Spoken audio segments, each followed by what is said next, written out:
In the spirit of Valentine's Day, I'm gonna tell y'all a story about like my worst Valentine's Day ever. My first real boyfriend when I was in college, he had what you would call struggle love, okay? So the day before Valentine's Day, I stayed at his apartment, okay? I wasn't expecting us to do anything because he had no job and he had no money. Valentine's Day come, I wake up in the morning. I'm still delusional, so I'm still expecting he gonna cook me a little pancake or something. No pancake, no sausage, no bacon, no fried bologna sandwiches, no motherfucking grits, no eggs, not a scrambled, not a over easy, over hard, nothing. I'm like, damn, a bitch hungry. But you know, he had already dropped my expectations to here because he was not shit for real. I wake up, I'm hungry. I'm like, hey, can you drive down to the Burger King, get me a sausage, egg, and cheese croissant sandwich with the hash browns and a medium coffee, please? And he was like, yeah, where your wallet at? Already expecting that. I give him, I don't know what it was. It was like a $20 bill. It wasn't that much, so I'm expecting change. Takes my car, leaves. That nigga is gone for like 3 hours. I'm like, where could this nigga be with my sausage, egg, and cheese croissant? He eventually comes back. He hands me the bag. I'm like, oh, where's my change? He said, oh, I left it in the car. Right, you left it in the car. Cool. I eat my sausage, egg, and cheese croissant. We have, an okay day. It gets to time where I'm about to leave. So I go to my car. He lived like 30 minutes away from me, so I'm looking around for the money so I can put gas in my car. And I'm like, I can't find the money. So I'm outside and I call him in the house and I'm like, I can't find the money that you left in the car. And he's like, look under the seat. Look in the middle console. Look under the seat again. Did you check the back seat? And I'm like, nigga, why would it be in the back seat? But I'm still thinking like it's in there. I'm like, did you spend my money? And he was like, no, it's in there. Why would I do that? Why would I do that? So I'm like, all right, cool. I couldn't find it. So I'm like, I was running late to work. So I just went ahead and left and got to work. So when I get back from work, I go and I check my car again. And I'm like, I cannot find the money. Like, where's the money? And he's like, you know what? After I left, I went into the weed man and got some weed.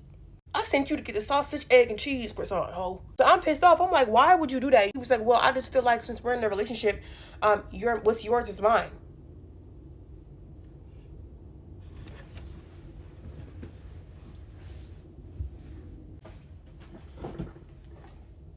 This nigga done lost his damn mind. We get into a goddamn argument. We get into an argument because I'm like, why would you take my money and then you lied about it? You had me in my car looking under the seats and shit, and you know that you smoking my money right now. Had me looking under the seats and you smoking my money right now. So we get into an argument and he stopped answering the phone. So what did I do? I drove the 30 minutes back up there. I knock on the door. I'm spazzing out. No answer. I knock on the door. I can hear him in the living room playing Fortnite, but he not answering the door. So he did have a car at the moment. It didn't work, and his taxes had been expired for like 2 years, so he never drove it.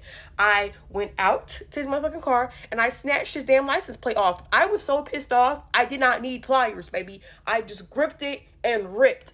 I ripped that motherfucker off that goddamn hinges, and I took that motherfucker home with me. A few days later, I'm getting phone calls, messages. I guess if you park your car in his neighborhood and it don't have like registration or license plate, they tow it, and they towed his car. And I'm like, I literally don't know what you're talking about. Why would I do that? Like, I'm not the kind of bitch that would do crazy stuff like that. Like, I'm not, that's childish, that's immature. I would never do something like that. It must be one of your other hoes. And no, I'm coming up there.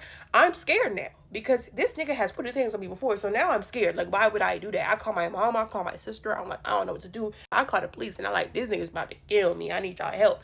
And they're like, oh, we can't really do anything until he actually like does something to you. And I'm like, y'all gonna wait till he killed me first? And they were like, all we can do is like increase like patrol in the area. A few weeks later, I get home from work and there's a goddamn brick through my damn downstairs window. And I'm like, damn, it's a motherfucking brick through my goddamn window. Who the hell could this be? So I called the police. I filed a report. He played professional football at the time, so the season hadn't started yet, but he had already been recruited to pay for this team. So I called his coach. His coach was like, I was like, it's this first name, last name. He's crazy. He threw a brick through my window. He's on drugs. He's smoking weed all the time. I know y'all be doing drug tests. And they're like, oh, we don't have this on your roster. I'm not familiar with this. The coach was lying, trying to protect him.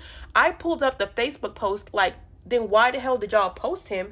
Like, welcome whoever to the team. Why did y'all post him? He's like, oh, let's say his name is Brad. Oh, that Brad. It's like you can't trust a nigga friends, a nigga family members, a nigga teammates, a nigga coach, nothing. He was like, oh, I'm going to get HR to talk to him.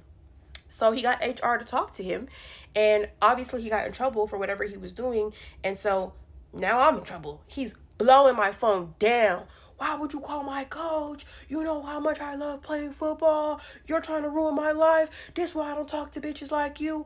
I'm about to pull up. I'm like, this nigga is not pulling up. Like, he already said that. I did an increased patrol in the area. So I'm sleeping downstairs. I don't think he's coming, but I'm a little scared. Every time I hear a bump outside, I'm like, this nigga finna knock my lights out. Even to knock my lights out, even to do me in. Imagine my surprise. I'm laying downstairs about 3 a.m., 4 a.m. I don't know what possessed me to wake up, but I turn around on the couch, stretch a little. I look over. This nigga is asleep in my armchair, in my love seat, right next to the couch. I've never been so scared in my life. I don't know when he got there. I've never been so scared in my life. Baby, I just went back to sleep. I said, it ain't really shit I can do. If it's my time to go, it's my time to go. I might as well get some rest. I might as well get some rest.